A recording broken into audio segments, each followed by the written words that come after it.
My heel catches the edge of the crimson carpet as I step into the gala, and for a moment, the room seems to exhale. Crystal chandeliers cast golden light over glittering dresses, polished cufflinks, and conversations layered in faux politeness. But none of that matters because the moment Gina sees me, her red lips curl into a sneer, sharp enough to slice glass. "There seems to be some confusion," she announces loudly, raising her champagne flute like she's hosting a toast. One of the catering girls must have lost her uniform and wandered in. Laughter bubbles up around her. Not the kind that says they find it funny, but the kind that says they're eager to find someone else to stand beneath them. I don't flinch, because tonight, I'm not here to beg, I'm not here to prove anything, I'm here to let them choke on the truth. Let me back up. My name is Sienna Blake. I'm 27 years old, the disowned daughter of construction magnate James Blake, the girl who disappeared from Dallas society after my father died and his new wife Gina fucking Lawson swept in with her perfectly curled hair, her backless dresses, and her venomous southern charm. I haven't set foot in their world in 6 years. Until tonight. I glance down at my dress, a custom jet black satin slip that clings to my curves like it was painted on. The neckline plunges just enough to command attention without begging for it, and the thigh slit threatens to reveal secrets with every step. The designer called it violence wrapped in silk. I call it armor. Gina's eyes rake over me as I move closer, slow and unbothered, her expression tight. She doesn't know I got her invitation. She doesn't know I accepted it. And she sure as hell doesn't know the name printed at the bottom of tonight's sponsor plaque, because if she did, she wouldn't have dared open her Botoxed mouth. I didn't realize the waitstaff were allowed to wear Versace now. Madison snipes from Gina's side, her too perfect daughter in a too tight champagne gown. I used to call her my stepsister. Now I call her a parasite with Wi-Fi. But I don't look at her. I look at the man moving across the ballroom floor in a tailored navy tuxedo, eyes locked on me like I'm the only woman in the world. The way his gaze lingers on my neckline, on the way the fabric hugs my hips, sends a fire up my spine. And when he smiles just slightly, only for me, I remember exactly why I let him strip this dress off me last night, inch by inch on the balcony of our Brooklyn penthouse. They don't know I'm married. They don't know who I'm married to. Yet. A flash of camera light draws my attention. Someone's already filming, probably Madison, probably to post on her little influencer account. Captioned something like, "The family reject showed up in a hooker gown." But I smile, because she's about to wish she never pressed record. Gina's voice slices through the air again. Sharper this time. "Security, would you please assist this young woman?" She's clearly confused about where she belongs tonight. The man in black moves toward me. Not my husband, not yet. This is just the hired muscle. He looks apologetic already. His name tag says Ryan. "I'm sorry, miss," he murmurs, reaching out. "We've had complaints. I don't move." I reach into my clutch and slowly, deliberately, pull out a heavy, embossed invitation, creamy cardstock with gold foil. My name printed in black cursive at the top, Merzat Sienna Blake, and at the bottom, in bold serif font sponsored in full by Eon Holdings. That's the part Gina hasn't noticed yet. No one has. But in about 20 seconds, someone is going to read it aloud into a microphone. And when they do, the entire ballroom will turn to stone.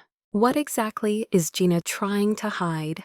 Why did she invite me at all if she didn't want me here? And why am I letting this humiliation play out before I stop it? Because revenge, darling, tastes sweeter when it's slow burned under crystal chandeliers. I let Ryan's hand hover an inch from my arm, close enough to feel his breath catch when his eyes dip down, and realize the plunging neckline wasn't just for show, it's a trap. His pupils dilate. Poor guy. He's probably just following orders, but I've been following survival instincts since Gina turned my life into ashes. I lean in slightly, just enough for my perfume to catch him. "Are you sure?" I whisper. "You want to escort the main donor's wife out?" His brows twitch. He hesitates. "Exactly. But I don't need to flex it yet." I let the moment dangle, then step away, heels clicking like war drums, across the marble as I approach the main stage. I know this place. I grew up here. The Darlington Grand, an elite venue in downtown Dallas, where my father hosted everything from political fundraisers to debutante balls. I remember playing under the dessert table when I was 5, my dress sticking to my thighs in the Texas heat, watching my mother sip Chardonnay and make senators blush with a glance. That was before the cancer, before she died, before Gina moved in with her, just a friend's smiles and her silk robes and her way too long hugs with my father. The same robes I found on the floor of my parents' bedroom when I was 15. She was still married to her previous husband back then, but no one cared, because my father was rich and Gina was pretty. Fast forward 3 years, I was 18, fresh out of high school, and suddenly irrelevant. My father changed the will. My tuition was covered, but my trust fund gone. The house sold to Gina in a property consolidation. Even the paintings my mother had collected gone. I wasn't kicked out. I was erased. So when Gina invited me to this gala, I knew it wasn't kindness, it was control. She wanted to see what I looked like now, aged, broken, unworthy. She wanted her guests to see me and whisper, "She used to be someone." Now look at her, just another waitress with heels too high and dreams too dead. What she didn't know was that the man who funds her new life sleeps beside me every night, and he doesn't just fund her life, he owns it. Mic check, check, 1, 2. The voice booms across the room, snapping me out of the memory. I recognize the man stepping up to the mic, Carl Reynolds, head of the Darlington Children's Fund, a well-liked guy with a voice made for campaign ads. He raises his glass. "Before we begin tonight's dinner and silent auction, I'd like to take a moment to thank the sponsor who made this incredible evening possible." My heart starts hammering. I don't look at Gina. Not yet. Carl continues. "This year's gala has been fully funded by an anonymous contribution from an entity many of you know in the tech and philanthropy world, Eon Holdings." Gina tilts her head slightly. There's a flicker of confusion on her face, and while the donor originally requested discretion, Carl looks down, reading the card handed to him by the MC assistant. "I've just received clearance to share their name with you tonight." Now I turn to Gina. She's smiling but tight. Her fingers grip her wine glass like she wants to crush it. Carl smiles. "Ladies and gentlemen, please help me thank our presenting sponsor, Nathaniel Reed, CEO of Eon Holdings, and his wife, Sienna Reed." The room goes silent, completely. A full second of stunned paralysis, then an audible inhale moves across the ballroom like a shockwave. Heads turn, eyes widen, champagne flutes freeze halfway to lips. Gina's glass slips. It doesn't fall, but the tremble is visible. And then the doors at the end of the ballroom open. Nathan walks in like sin in a tuxedo. 6'2" of devastating symmetry, salt and pepper stubble, and the kind of presence that makes governors adjust their collars. The lighting catches the gold crest on his cufflinks custom-made, eon-holding sigil a phoenix in flight. He doesn't smile, not yet. His eyes scan the room, then lock on mine. God, the way he looks at me. Not like I'm prey, not like I'm property, like I'm his equal. Like he still remembers last night, my knees pressed into our velvet couch. His hands spreading me open, my voice hoarse from begging him not to stop. I stand taller. Gina turns toward me, eyes wide. You married him. There it is, the crack. I let the silence hang a beat longer.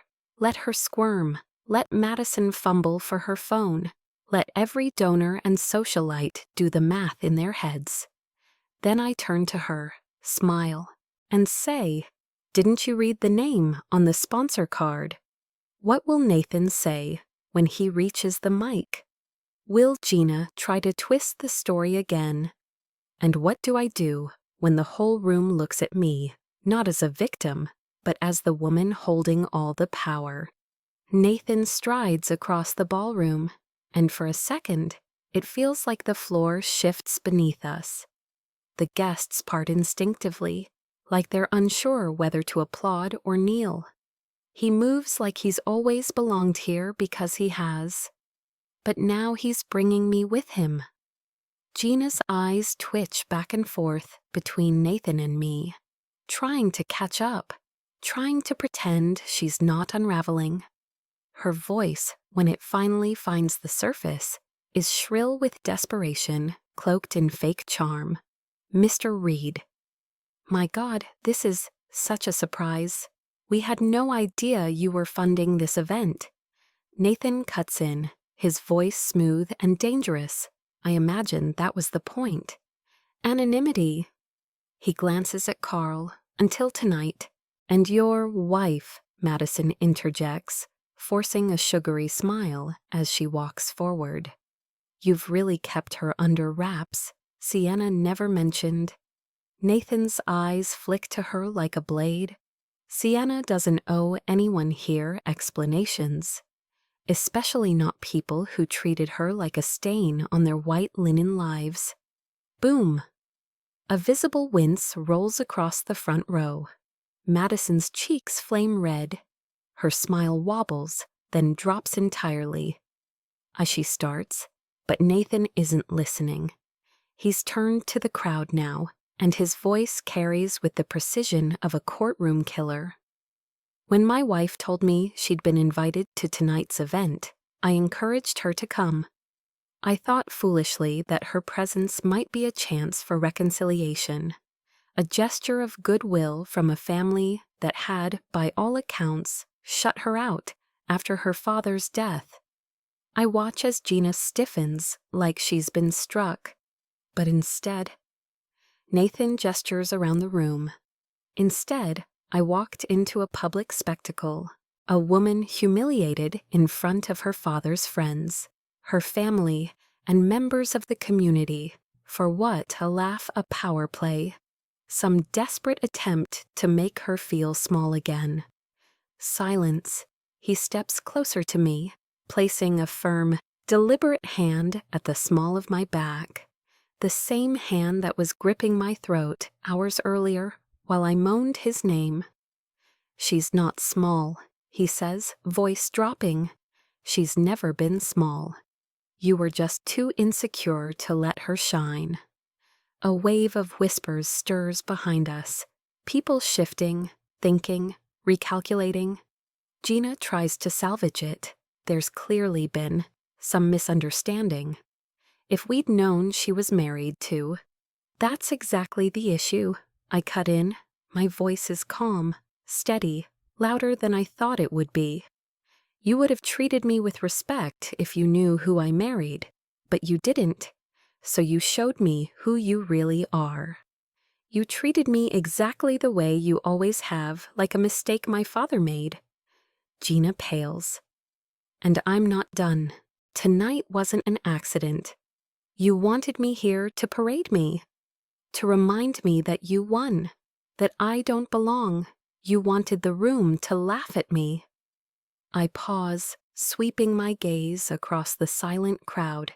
Instead, they're watching you unravel. Madison lets out a strangled breath, but she doesn't speak. Not anymore.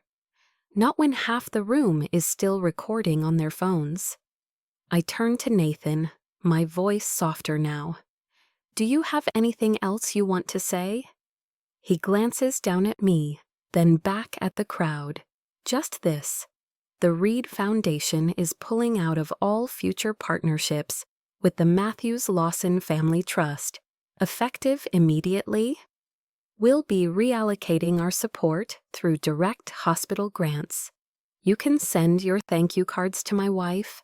Another gasp. Carl blinks behind the mic like he just witnessed an earthquake. Gina's hands tremble at her sides. Nathan, please, we've raised millions, and you'll continue to, he replies, crisp, just not on my money. Her voice drops to a whisper. We need your name. No, he says, you needed my silence. The room begins to fracture, donors murmuring, board members exchanging side glances, PR reps already pulling out their phones. The Matthews name, once revered, is now radioactive, and I'm standing in the center of it, unbothered, unburned. You should have stayed in your lane, Gina hisses, teeth clenched, her mask finally breaking. You don't know what you've done. Oh, I know exactly what I've done, I reply, stepping closer, lowering my voice so only she can hear. I've taken back what you stole.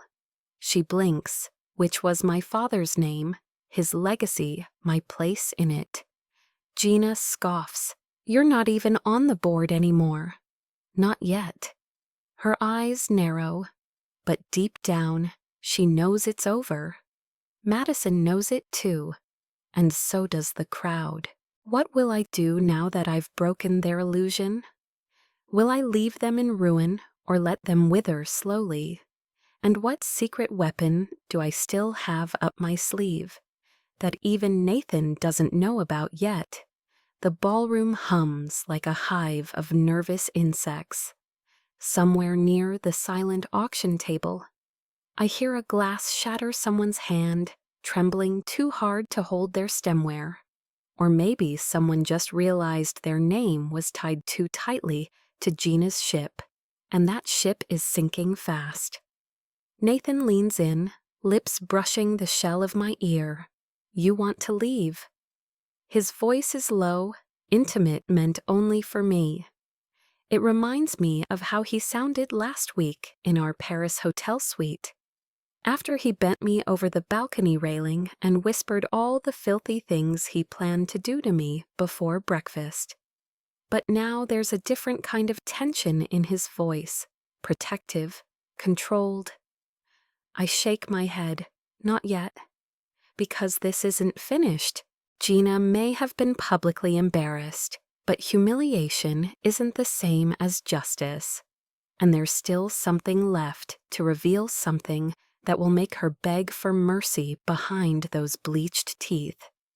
Nathan stays by my side as we glide through the ballroom.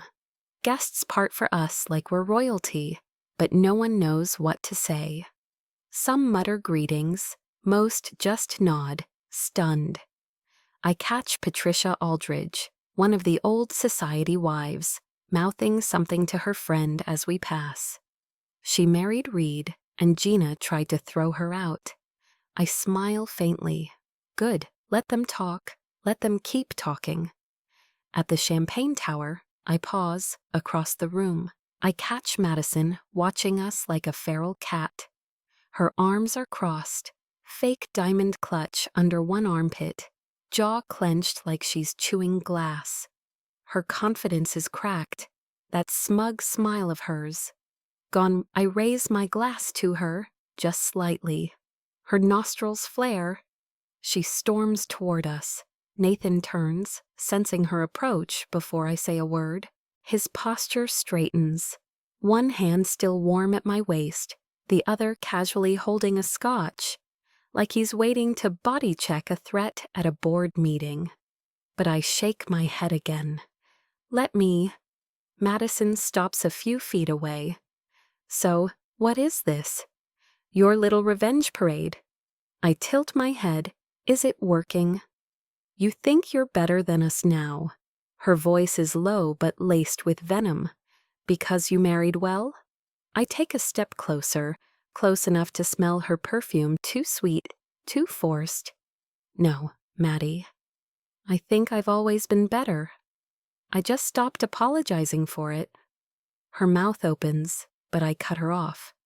You spent years pretending to be a socialite, but you're just a scared little girl in designer dresses that someone else paid for.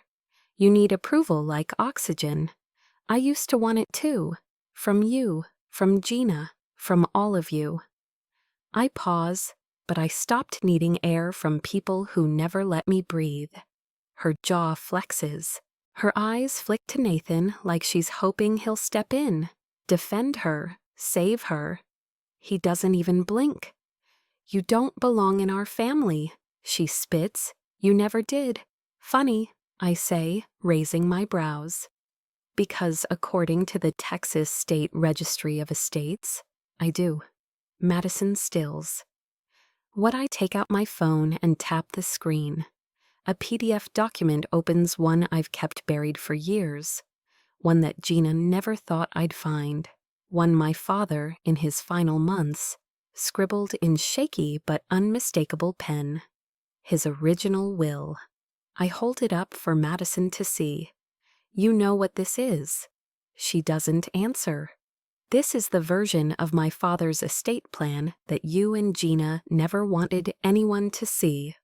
The one he wrote before Gina hired that lawyer and conveniently had him amend it, behind closed doors while he was on morphine. Her face drains of color. You can't prove that. Actually, I can, because the handwriting analysis came back last month, and guess what? The amendment signatures don't match. Gasps ripple through nearby listeners. Someone drops a fork. Gina, hearing the noise, starts moving toward us, eyes narrowing. I look at Madison with cold fire. So maybe the courts will find it interesting when I submit a challenge to the trust. Madison's voice cracks. You're bluffing. Am I? Nathan clears his throat. She's not. I turn to him, surprised. He gives me a small, knowing nod. I had a handwriting expert look at it too. Just in case, everything's documented, dated, and admissible. Madison takes a stumbling step backward. Gina finally reaches us, her voice sharp and theatrical. Sienna, whatever you think you're doing, I'm reclaiming my name. I say, your father didn't want you to have. He wanted me to have everything. I snap, fire flooding my voice. You just convinced him otherwise while he was dying, while he was too tired to fight. You buried me with him the second he was in the ground. Gina's mask cracks, but only for a second. You'll be crucified for this. No one likes a gold digger coming back for more. I smile, and this time it's pure steel. Then it's a good thing I married for love. The money's just a bonus. What will happen when I take this will to court? Will Gina risk perjury charges to hold on to her empire? And what part of my father's legacy is still waiting to be uncovered? Something even I don't fully understand yet. The silence after my last sentence is unlike any I've heard tonight. This isn't polite hesitation or shallow shock anymore. It's the kind of silence that carries weight, the kind that says the tides have shifted, and everyone feels it.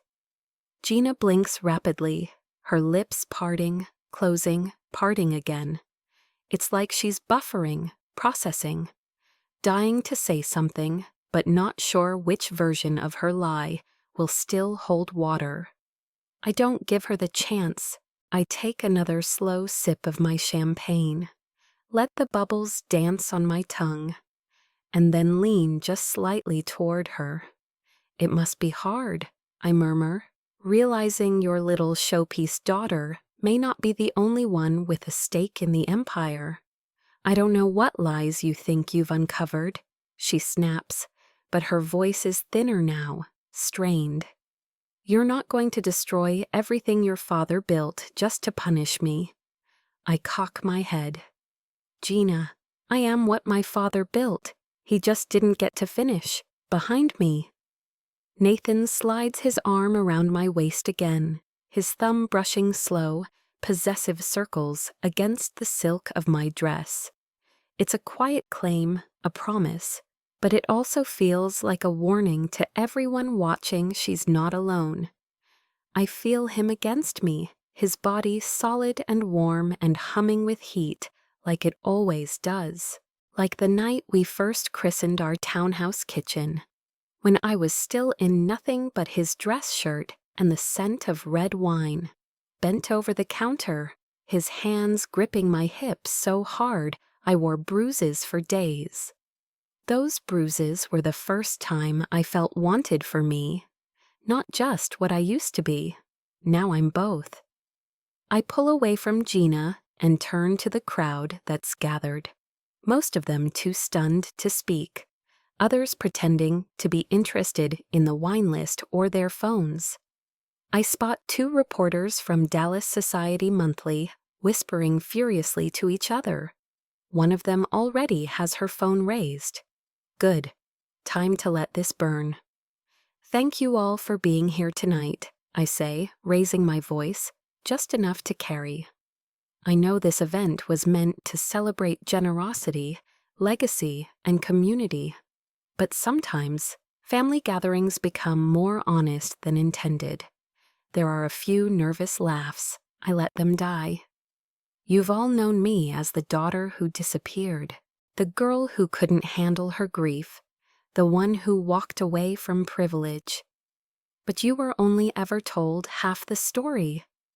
Gina hisses behind me. Sienna, don't what I turn, sharp, don't finally speak. Don't finally take back what you spent years convincing the world I didn't deserve. I look to the crowd again. My father didn't exile me. He grieved poorly. He married quickly. And he let himself be manipulated into believing I was better off without the weight of his legacy. But here's the truth. I wasn't weak. I wasn't a burden. I was a threat. Because even as a teenager, I knew Gina didn't love him. She loved what he owned.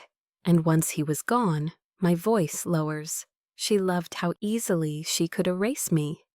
Gina's breathing is shallow now. Her fingers clench around her wine glass until I'm certain it'll shatter. Madison steps forward again, like she might throw herself between us and whatever bomb I'm about to drop next. Too late. Nathan speaks. The Reed Foundation will be launching a new initiative next quarter, he says, cool and calm. The Blake Art and Education Fund. It will focus on supporting children of bereaved families, specifically those pushed out of their inheritance by legal gray zones and unethical influence. He lets that sit. We've named it in honor of Sienna's father, James Blake. Not the version this family packaged up for country club newsletters, but the man he truly was before his heart gave out under the pressure of trying to keep 2 women happy who never should have been under the same roof. Gasps, some polite, some scandalized. And we're doing it with the remaining balance of what Gina requested from Eon Holdings last month for the Matthews Lawson Gala series. Nathan finishes, calmly. We've reallocated the funds, every dollar. Gina jerks like he slapped her. What her voice finally breaks. That money was approved. I have the signed commitment letter from an old budget. Nathan replies, before we decided to review our partnerships, before your behavior tonight became part of our board's permanent record. I'll sue, she snaps, teeth bared. I'll take this to court, you'll lose, I say simply, and I'll be sitting front row. She freezes. Madison's mouth opens again, but this time, Nathan speaks before she can. You might want to stop filming, by the way, he says, nodding at her clutch. It's illegal in Texas to record someone without consent in certain private settings, and this event falls under that. Madison's face drains of color. She fumbles, slapping at the clutch, eyes wide. I didn't upload. Nathan gives her a pitying glance. You already did. The younger reporter lifts her phone. We saw it on her story. It's tagged. More gasps. Gina's control is dissolving before us. It's happening fast now, like a dam cracking open. Whispers, phones, board members murmuring about replacement leadership, patrons exchanging business cards with me, not her. I even catch the mayor's aide eyeing me like I might be his next meeting. It's the end of Gina's reign, and I haven't even shown them everything yet, because what no one here knows, not even Nathan, is that my father didn't just leave behind that original will. He left behind a series of letters, unopened, unread, until now. Will those letters reveal what Gina did while my father was dying? What final truths did he try to leave behind, hidden from her, and what part of his fortune is still locked away, waiting for me to claim it? I've read the letters exactly once. I keep them in a fireproof lockbox in our Brooklyn home, tucked beneath our wedding album and the silk scarf Nathan used to blindfold me the first night we made love on the marble countertop. The pages are fragile, the ink uneven, and the scent of my father's cologne still faintly lingers on them, sandalwood and steel. But it's not nostalgia that made me bring them to this event. It's strategy. I didn't come here just to humiliate Gina. I came here to bury her. She's unraveling now, but I can tell she thinks she still has an angle left to play. The room is moving away from her. Yes, but there's still time to schmooze a few board members, offer some glossy excuses, clean it all up with a PR firm and a donation package. She doesn't know I'm holding her coffin nails in my clutch. Nathan turns to me, sensing something. You good? I nod and slip the folder out. Sienna, what is that? Gina asks sharply, her voice rising, trying to recover control. Some staged moment for attention, I almost laugh. That would be her playbook, wouldn't it? No, I say simply. This is my father's handwriting. I open the folder and pull out the top letter yellowed slightly, the paper thick, lined in blue ink that dips and shakes in places where his hand must have trembled. I found these in a locked drawer of his antique drafting desk, the one you had hauled to the garage a week after the funeral. Her eyes go wide. That desk was mine, I interrupt. He left it to me. You just didn't think I'd bother to check. Madison steps forward, her voice suddenly small. What do the letters say I let the question hang?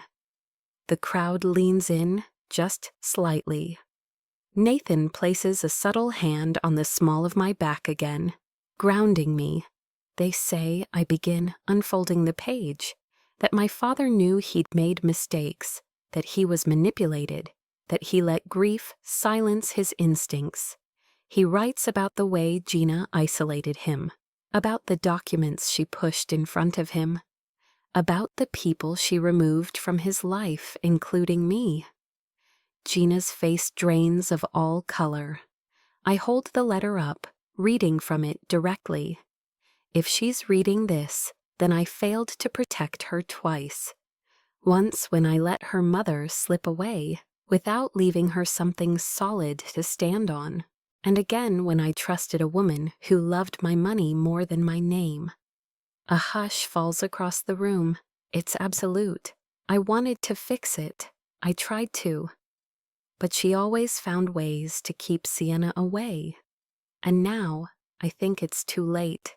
I just hope she knows I always knew she was the best thing I ever built.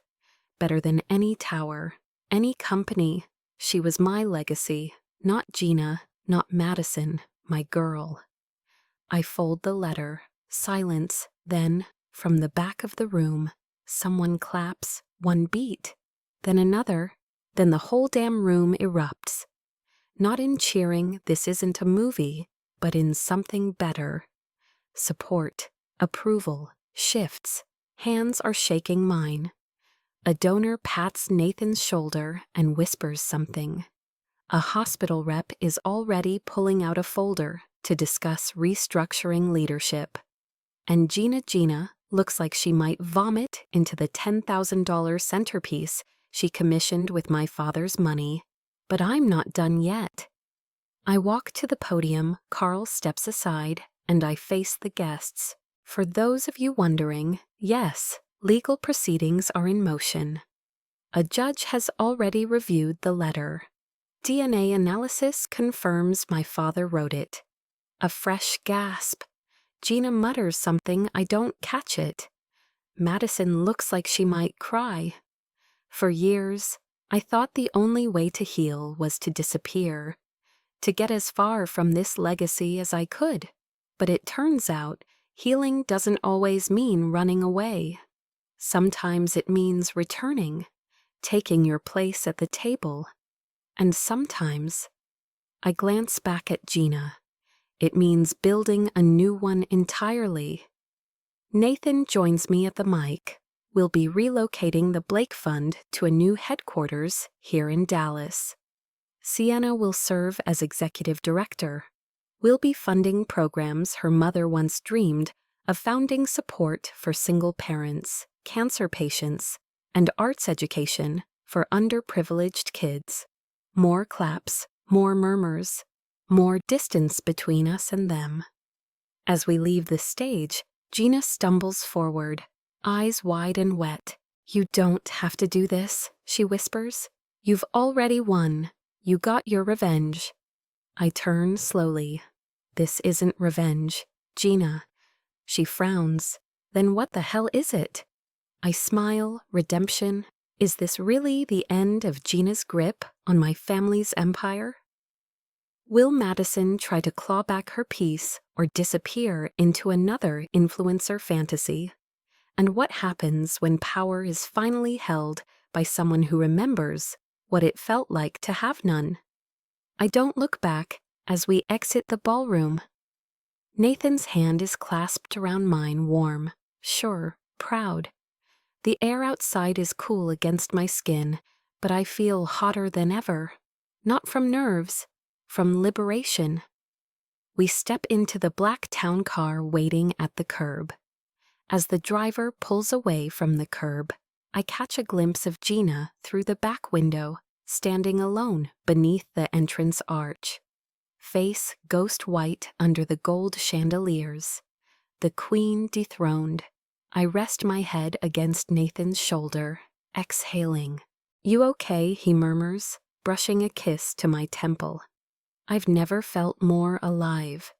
He chuckles. Good, because that was the single most savage dismantling I've ever seen.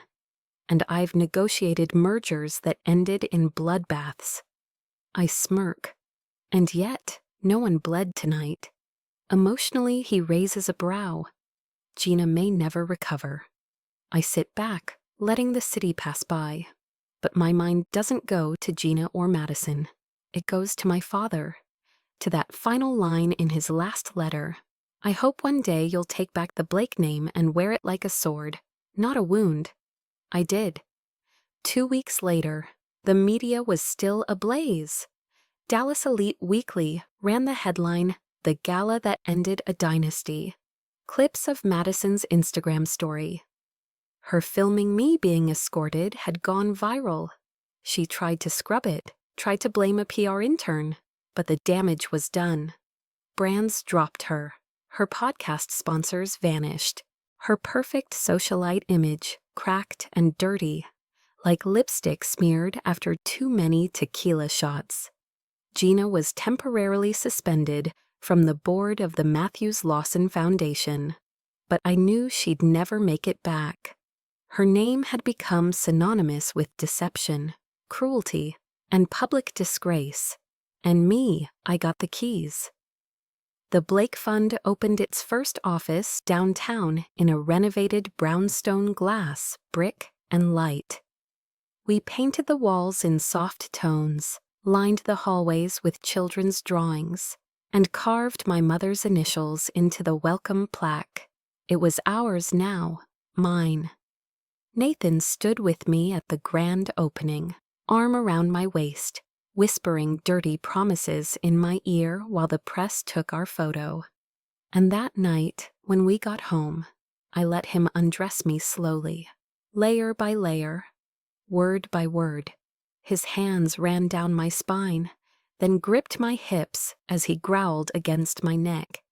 "You don't even know how powerful you look when you win." And I laughed naked, stretched across our bed, my legs draped over his shoulders as he made sure I felt every inch of that power. The next morning I received a letter, handwritten, no return address, inside a single photograph. In me, age 6, on my father's shoulders. My mother smiling beside us, caught mid-laugh. And a note in a different script. She would have been proud. I don't know who sent it. Janet, one of my father's former law partners. Or maybe someone who watched everything unfold at the gala and finally saw the truth. It doesn't matter. Because I'm done searching for validation. I've built a life not from the ashes of what was taken, but from the strength of what I reclaimed. Some bridges were burned. Others I torched them myself and danced in the glow. And to anyone out there standing in the ashes, wondering if they'll ever breathe again, you will, you'll rise. And when you do, don't just take back your place in the room. Redesign the damn building.